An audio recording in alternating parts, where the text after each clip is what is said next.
উনি আর কিনে নিতে পারে নাই। তখন আমি বলছি যে 5ই আগস্টে যখন দেশ স্বাধীন হয়েছে তখন তো স্বাধীন হয়েছে দুর্নীতিবাজ দূর করার জন্য। দুর্নীতি দূর হওয়ার পরেও যদি দুর্নীতি থাকে, এই জায়গায় আমি দুর্নীতি ঘুষ দিয়ে আমি দলিল করবো না, ওই লোকের কথা ছিল এটা। তখন আমি আর জমি বিক্রি করতে পারি না, এরপরে ওইভাবেই রয়ে গেছে। আমার দাবি হয়েছে এই সাব রেজিস্ট্রার অপসারণ।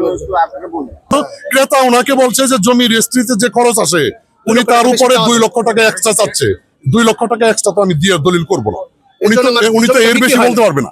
বিগত 17 জুন 2025 তারিখ থেকে এই আশুলিয়ার দুর্নীতিবাজ সাব রেজিস্ট্রার, ঘুষখোর সাব রেজিস্ট্রার খায়রুল বাশার ভূঁইয়া পাবেলের প্রত্যাহারের দাবিতে আমরা আজকে 21তম দিনের মতো কর্মবিরতি পালন করতেছি। এক দফা দাবিতে, ওনাকে এখানে অপসারণ এবং প্রত্যাহারের দাবিতে। উনি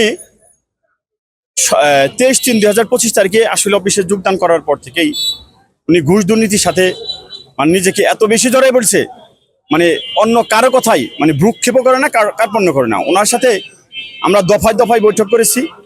বৈঠক করার পরেও উনি কোনো কথা কর্ণপাত করে এক পর্যায়ে বলে দিয়েছে, যা পারেন করেন, আমি আপনাদের কাছে রাখতে পারবো না, আমার অফিস আমি চালাবো, কীভাবে চালাবো সেটা আমার ব্যাপার।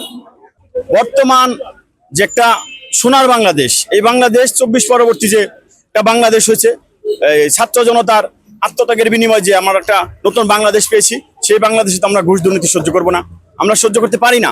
আমরা যদি ঘুষ দুর্নীতি সহ্য করি, তাদের আত্মার সাথে আমাদের বেইমানিকর হবে।